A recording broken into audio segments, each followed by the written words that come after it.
I bought this bike as a rolling chassis, $560. I bought the lower end and along with some parts for $470. And next I had to buy a carburetor for $145. Then I got a 2008 head for $250.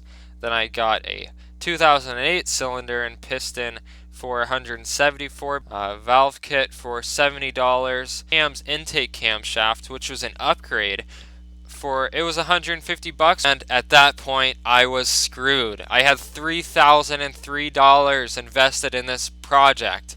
There was no way I was going to make any money. Luckily, I have eBay and I know how to sell stuff, so I sold a lot of the old parts. I built this bike for $1,985. I sold it for $2,500, so I made a total of $515.